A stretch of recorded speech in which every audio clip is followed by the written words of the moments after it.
आइए दोस्तों, हम लोग सॉल्व करते हैं रेलवे और प्रीवियस ईयर का क्वेश्चन। देखिए, पहला क्वेश्चन दिया है, ये महिला कोष्टक है 30 - 60 भागे 5 गुणे रेखा कोष्टक 16 - 8 भागे 2 भागे 3 छोटा कोष्टक बंद, फिर महिला कोष्टक। उसके बाद इसको हल करना है। तो देखिए, सबसे पहले हम रेखा कोष्टक हल करते हैं। रेखा कोष्टक 16 में से 8 घटाएंगे तो ये देखिए महिला कोष्टक हम पहले लिख लेंगे। ये है अपना महिला कोष्टक। ये हो जाएगा 30 माइनस, उसका छोटा कोष्टक लगा देंगे। इसको देखिए सॉल्व कर लेते हैं। 5 से भाग देंगे तो 5 बरहम में 60, यहाँ 12 हो जाएगा। तो ये 12 गुणित के रूप में रहेगा। ठीक है, ये गुणे का चिन्ह है, यहाँ गुणे का चिन्ह लिख देंगे। 16 में से 8 घटाएंगे तो ये हो जाएगा 8, ये 8 हो जाएगा। ये भागे का चिन्ह है, यहाँ नीचे आएगा 2 हो जाएगा। ये भागे का चिन्ह भी लगाए रहेंगे। ठीक है, उसके बाद ये महिला कोष्टक लगा देंगे।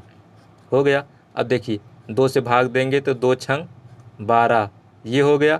अब फिर देखिए, फिर ये छोटा कोष्टक हटाएंगे तो देखिए ये महिला कोष्टक हम फिर से लगा देते हैं। ये 30 माइनस छोटा कोष्टक फिर लगाएंगे, 6 गुणे 8, ये भागे का चिन्ह है तो नीचे आएगा तो 3 हो जाएगा। ये भागे नीचे होता है, ये छोटा कोष्टक फिर महिला कोष्टक हम लगा देंगे। ठीक, इस प्रकार से। अब देखिए, इसको भाग देंगे, 3 एकम 3, 3 दूनी 6, 8 में 2 का गुणा करेंगे तो 16 हो जाएगा।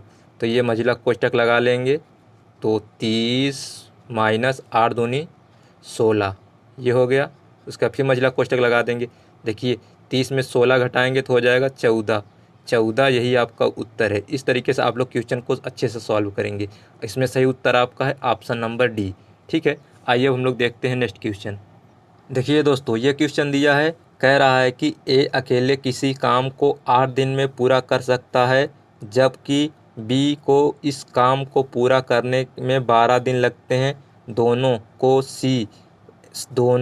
को सी के साथ मिलकर इस काम को पूरा करने में 4 दिन लगते हैं। यदि केवल सी और डी दोनों मिलकर इस काम को 15 दिन में पूरा कर सकते हैं तो डी अकेले इस काम को पूरा करने में कितने दिन लेगा। तो इसमें डी का पूछा है। तो देखिए, ए अकेले इस काम को कितने दिन में करता है, 8 दिन में। तो हम यहाँ लिखेंगे ए अकेले इस काम को करता है 8 दिन में। फिर देखिए, बी इस काम को पूरा करता है 12 दिन में। तो हम यहाँ लिख लेंगे बी अकेले करता है 12 दिन में। फिर देखिए, ये कह रहे हैं दोनों सी के साथ, मतलब कि ये यहाँ हम सी लिख लेते हैं, और ए और बी और सी तीनों मिलकर काम करते हैं, सी के साथ मिलकर काम करते हैं 4 दिन। तो यहाँ हो जाएगा 4 दिन, ये हो गया। फिर कह रहे हैं कि सी और डी मिलकर काम को करते हैं 15 दिन। तो यहाँ लिख लेंगे सी और डी मिलकर काम करते हैं 15 दिन। ठीक, ये बराबर हम लिख लेते हैं, बराबर 15 दिन।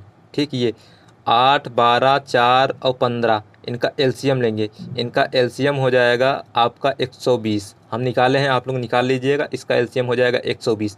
120 में हम 8 से भाग देंगे। 120 में 8 से भाग देंगे तो 15 अट्ठे 120, इसकी क्षमता हो जाएगी 15। ए की क्षमता 15 हो जाएगी। देखिए, फिर बी 12 से भाग देंगे 120 में तो 12 अट्ठे 120, 12 दहम 120 हो जाएगा तो यहाँ 10 हो जाएगा। तो इधर बी की क्षमता हो जाएगी 10। अब देखिए, ए बी सी ये इसकी क्षमता है, ये इसको 4 दिन में पूरा करते हैं तीनों।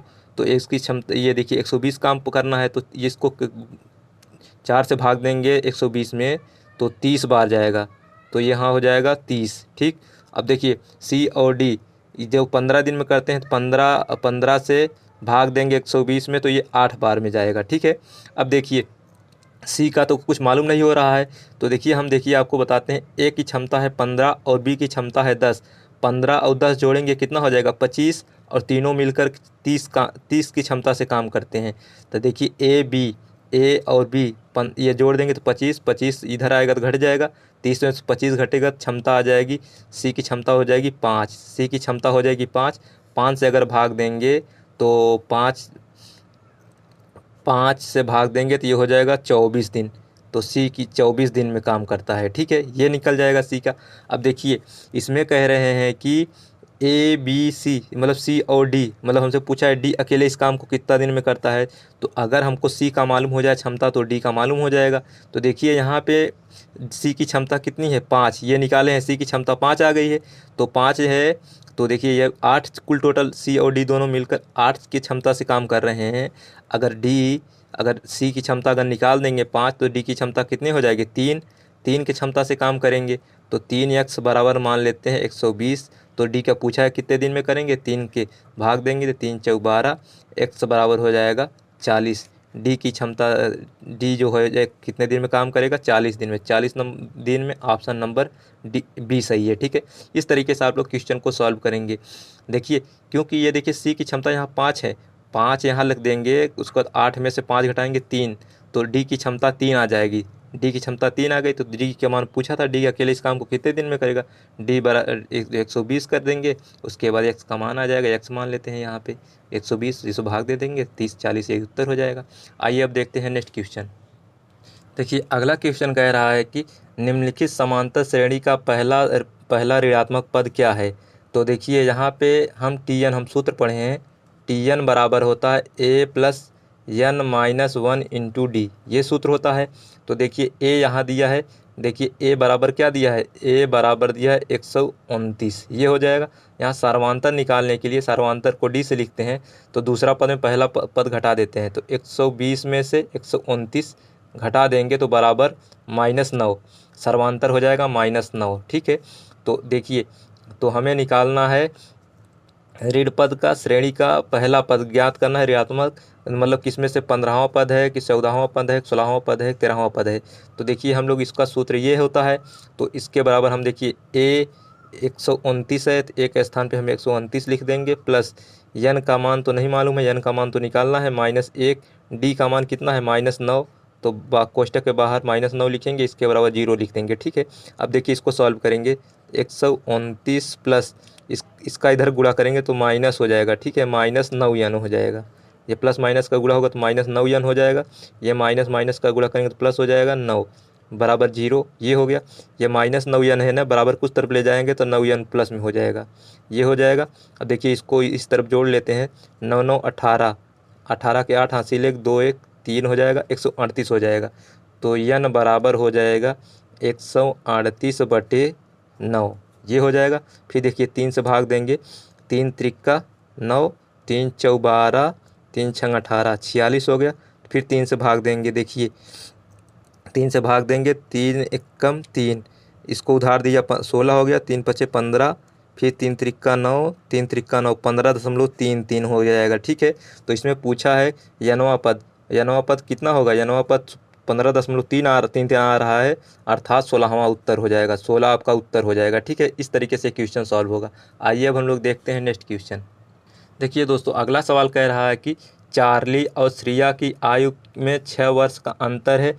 30 वर्ष पहले जब उनकी शादी हुई थी तब चार्ली की आयु का 4 गुनी श्रिया की आयु के 5 गुने के बराबर था, तो वर्तमान में उस दोनों की आयु का योग कितना है।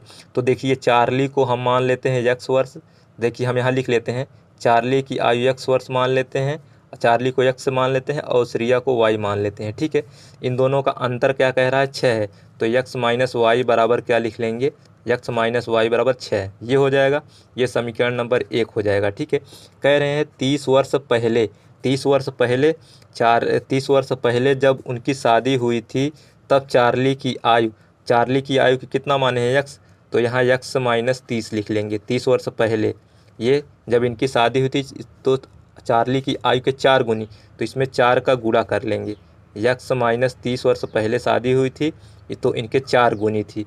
फिर कह रहे हैं कि श्रिया की आयु के 5 गुनी, तो श्रिया की आयु y है तो 30 वर्ष पहले इसकी भी आयु, तो y में 30 घटा देंगे, ये हो जाएगा। उसके बाद इसके कह रहे हैं 5 गुनी के बराबर है, तो इसको 5 के गुणा कर देंगे, इसके बराबर हो जाएगा। ठीक है, अब देखिए इसको सॉल्व करेंगे तो ये हो जाएगा 4x, ये हो जाएगा क्या हो जाएगा 4x माइनस का गुणा हो जाएगा, तो ये प्लस माइनस का गुणा होगा तो माइनस हो जाएगा, 4 3 12, 120 हो जाएगा, बराबर 5y, ये हो जाएगा।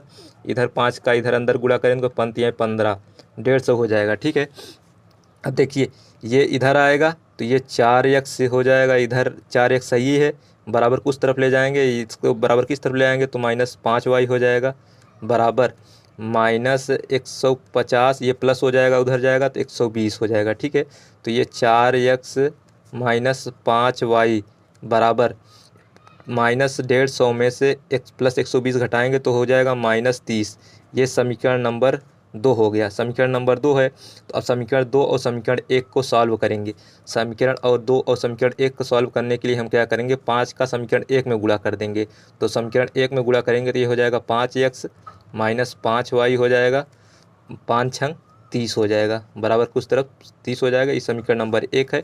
ये देखिए घटाने पे चिन्ह बदलता है, तो यहाँ माइनस हो जाएगा, यहाँ प्लस हो जाएगा, यहाँ माइनस हो जाएगा। ठीक है, अब ये कट गया, ये कट गया। देखिए ये +4y में -5y घटाएंगे, x घटाएंगे तो केवल यहाँ -x बचेगा। ठीक, बराबर के इस तरफ लिखेंगे, ये माइनस माइनस जुट जाएगा तो -60 हो जाएगा। ये माइनस माइनस कट गया तो x बराबर कितना हो गया, 60। x बराबर 60 हो गया। यहाँ से x का मान हो गया, चार्ली की आयु हो गया 60 वर्ष। ठीक, ये 60 वर्ष ये निकल गया। तो x का मान हम समीकरण नंबर 1 में रख देंगे। x का मान समीकरण 1 में रखेंगे तो ये हो जाएगा 60 - y बराबर 6 हो जाएगा। y को इस तरफ ले जाएंगे, 6 को इधर ले आएंगे तो 60 - 6 बराबर y हो जाएगा। तो y बराबर हो जाएगा 54 वर्ष। कितना हो जाएगा, 54 वर्ष। पूछा है इन वर्तमान में उन दोनों की आयु का योग, तो योग निकालना है। तो देखिए योग निकालने के लिए x + y ये होता है। x का मान कितना है, 60 है, और y का मान कितना है, 54 है। इसको जोड़ेंगे, देखिए 4 में 0 जोड़ेंगे तो 4 हो जाएगा, 6 × 5 = 11, 114 वर्ष। इन दोनों के वर्तमान आयु का योग 114 वर्ष हो गया। तो इसमें यही पूछा था, इन दोनों की वर्तमान आयु का योग 114 वर्ष। ऑप्शन नंबर ए सही है। ठीक है, इस तरीके से ये क्वेश्चन सॉल्व होता है। आई होप आपको वीडियो अच्छे से समझ में आया है, तो चैनल को सब्सक्राइब कीजिए, लाइक कीजिएगा। Thank you.